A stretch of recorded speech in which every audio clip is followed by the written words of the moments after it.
अस्सलाम वालेकुम मेरी यूट्यूब की फैमिली। आज मैं बना रही हूँ भिंडी मसाला जो खाने में बहुत जायकेदार है और बनाने में बहुत ही आसान है। आइए स्टार्ट करते हैं।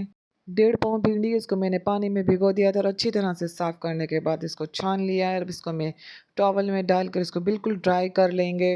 इसको अच्छी तरह से आपने ड्राई कर लेना है। ड्राई करने के बाद आपको उसका हेड और टेल काट कर बीच में से काट लेनी है और इसी तरह से सारी भिंडी को काट लेना है। आइए हम मसाले की तरफ आते हैं। भिंडी कट चुकी है। टमाटर 2 टमाटर का मैंने पेस्ट बना लिया है। आधा कप दही है मेरे पास। हाफ़ टी स्पून ज़ीरा है, 2 लौंग है, हाफ़ टी स्पून कसूरी मेथी है, धनिया है 1 टेबल स्पून और 1 मिर्च है जिसको मैंने स्लाइस की सूरत में काट लिया है। और पास में ही मेरे पास चीनी पड़ी हुई है, ये तकरीबन हाफ़ स्पून से भी कम चीनी है। 2 स्मॉल प्याज है जिसको मैंने चॉप कर लिया है। और 1 टेबल स्पून लहसुन अदरक का पेस्ट है, 1 चम्मच लाल मिर्च है, 1 चम्मच धनिया पाउडर है, हाफ़ टी स्पून हल्दी पाउडर है, हाफ़ टी स्पून भुना पिसा ज़ीरा है और नमक अपने अपने टेस्ट के हिसाब से लेंगे आप लोग। भिंडी फ्राई करने के लिए मैं 3 टेबल स्पून तेल लूँगी। मेरे चैनल को सब्सक्राइब करें, लाइक करें, शेयर करें और एक प्यारा सा कमेंट करना ना भूलिएगा। 3 टेबल स्पून तेल डाला है और ये गर्म हो जाएगा तो इसमें हम भिंडी शामिल कर देंगे और इसको हमें फ्राई करना है। इतना फ्राई करना है कि ये गोल्डन ब्राउन हो जाए हमारी और उसको घुमाते रहना है आपने। और देखें इस स्टेज पर पहुंच चुकी है। अब इसके अंदर में थोड़ा सा नमक शामिल करूंगी। नमक स्प्रिंगल कर लेंगे हम लोग और इसको फ्राई करेंगे। और ये तकरीबन डन हो चुकी है मेरी, गोल्डन ब्राउन हो चुकी है। अब इसको हम प्लेट में निकाल के साइड पर रख देंगे। अब सेम पॉट में ही हम 1/3 कप ऑयल डालेंगे।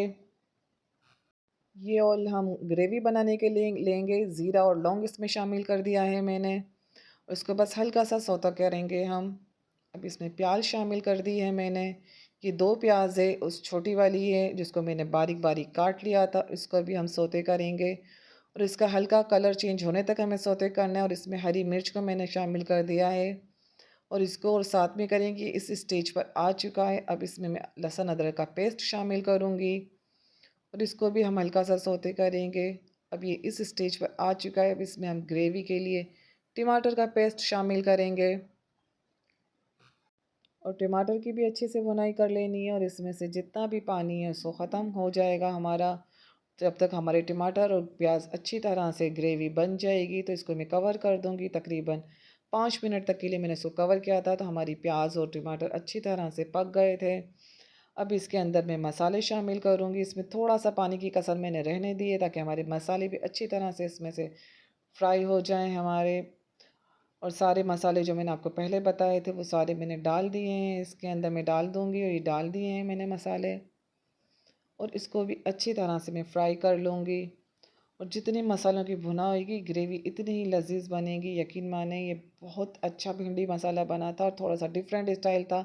इसमें 1 चम्मच का चौथाई हिस्सा मैंने चीनी शामिल की है और ये बिल्कुल डिफरेंट स्टाइल की और बहुत अच्छी मज़ेदार है। आप बनाइएगा, मैं गारंटी दे रही हूँ आप लोगों को बहुत पसंद आएगी ये। अब इसके अंदर मैं दही शामिल कर दूँगी और इसकी भी हम अच्छे से भुनाई करेंगे कि दही का पानी पूरा ख़त्म हो जाए। ये इस स्टेज पर आ गया है। अब इसके अंदर मैं हाफ़ गिलास पानी का शामिल करूँगी। हाफ़ गिलास पानी का शामिल करके जैसे ही उबाल आएगा इसके अंदर मैं भिंडी जो फ्राई करके रखी थी इसको शामिल कर देंगे। नमक आपने ध्यान से लेना है क्योंकि हमने भिंडी फ्राई करते हुए भी नमक डाला था तो ग्रेवी में हमें नमक कम रखना है। और तकरीबन इसको 10 मिनट के लिए मैं कवर कर दूँगी। मीडियम लो आंच के ऊपर होगी हमारी। तो ये तकरीबन 10 मिनट हो चुके थे और देखें क्या ज़बरदस्त खुशबूदार भिंडी बनी है हमारी। अब इसके अंदर हम गरम मसाला शामिल करेंगे।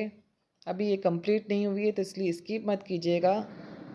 4 चम्मच मैंने गरम मसाला शामिल किया है, कसूरी मेथी और धनिया इसमें छिड़केंगे और इसको मैं अच्छी तरह से मिलाकर फिर डिश आउट करूँगी और इसको हम मिक्स कर लेंगे। ये ज़बरदस्त सा भिंडी मसाला हमारा तैयार है। अगर आपको मेरी रेसिपी पसंद आए तो प्लीज़ मेरे चैनल को लाइक कीजिए, सब्सक्राइब कीजिए और कमेंट्स करना ना भूलिएगा। अल्लाह हाफ़िज़। अपनी दुआओं में याद रखिएगा।